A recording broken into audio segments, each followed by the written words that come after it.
Maswerte naman ng barangay Kanan, ano? Si Kagawad Ross pa ang inyong MC. Vice Governor Pearl Bacada at ang kanyang syempre kanyang one and only Vice Gov na isang ating dating mayor po ng San Clemente, Boyet Bacada.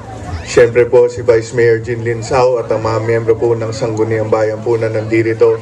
Hindi ko na po kayo isa-isa at nabanggit na naman din po kayo kanina. Syempre po ang ating mga barangay captains po na nandito ngayon, headed by the ABC Federation President Jerry Chanchico. Syempre ang inyong napakagaling rin, no? At napakapursigidong kapitana po dito sa Barangay Kanan. Walang iba po kundi si Kapitana Yoli. Syempre po lahat ng ating mga barangay officials na nandito mula sa Barangay Kanan at doon po na rin po sa ibang mga barangay. Lahat po ng ating mga kababayan po dito sa Barangay Kanan, lahat ng ating mga kaibigan mula sa iba't ibang mga barangay po dito sa ating bayan ng Paniki, isang magandang gabi po sa atin lahat. Ano po? Alam niyo po, no, siguro nung nagsalita na rin si Kapitana kanina, sabi niya pagod na rin po siya. At nakikita ko nga po, no, syempre kasama po ng ibang barangay officials, ibang mga taga Barangay Kanan, nakita po natin, sabi niya hindi sila masyadong handa at sa susunod na taon mas handa na raw po sila. Pero alam niyo po yung pagod, no? Yung pakiusap, yung ginawa po nila para lang maganap po itong barangay fiesta po ninyo. Iyan dapat ay hinahangaan at yan ay pinapalakpakan. Yan po mga barangay officials at mga taga-Barangay Kanan. Ito. Nakita naman po natin, bagamat wala pa rin po kayong Barangay Plaza, gumawa na po sila ng sarili po nilang Barangay Plaza para maganap lamang po ang inyong kapistahan. Ano po? Siguro, Kapitana, siguro sa ating mga barangay officials, syempre kasama ang inyong representative sa Sangguniang Bayan, si Kagawad Ross Tayag, siguro pwede na po tayong magkaisa. Gaya ng inyong nandirian na pamagat ng inyong piyesta, na magkaisa na po tayo, Kapitana. Kasama po kami dyan sa munisipyo na magtutulong-tulong na maghahanap na po ng isang lugar. Isang lugar po dito sa inyong barangay kung saan mapatayo na po natin ang inyong Barangay Plaza. Isang Barangay Plaza na kung saan pwede magsama-sama, magsalo-salo, magkita-kita, maglaro ang inyong mga kabarangay. Matagal na pong nawala. Gusto naman po natin ibalik po yun uli sa inyo.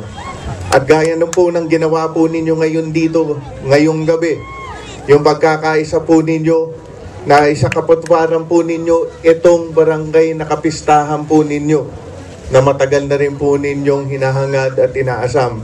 Siguro naman kung tayo magkaisa at magsama-sama at magtulong-tulong, may isa sa katuparan din po natin yung atin hangarin na magkaroon na uli ng Barangay Plaza, ang Barangay Kanan.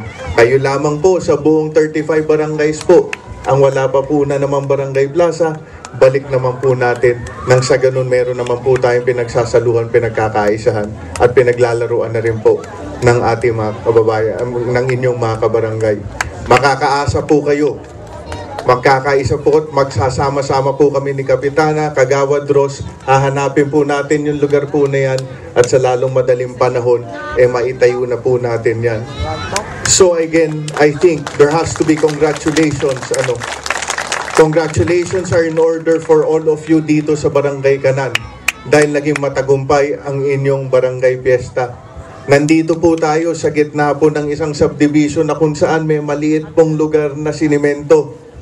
Pinakiusap po ni Kapitana kung pwedeng patambakan po yan. Yung pakiusap naman niya po, agad naman po namin tinugunan, syempre kasama ng Sangguniang Bayan. Kaya nagawa po natin ito. Siguro naman po talaga, madali po ang mga bagay-bagay gawin basta nagkakaisa po tayo. So again, as your team, let us go together as one, go forward para sa kabubuti at kaunlad ng Barangay Kanan, para sa kabubuti po at kaunlad po ng ating bayan pong Paniki. Muli po, congratulations po sa inyo. Happy Fiesta po sa inyong lahat at enjoy po natin itong gabi pong ito. Maraming salamat po at magandang gabi.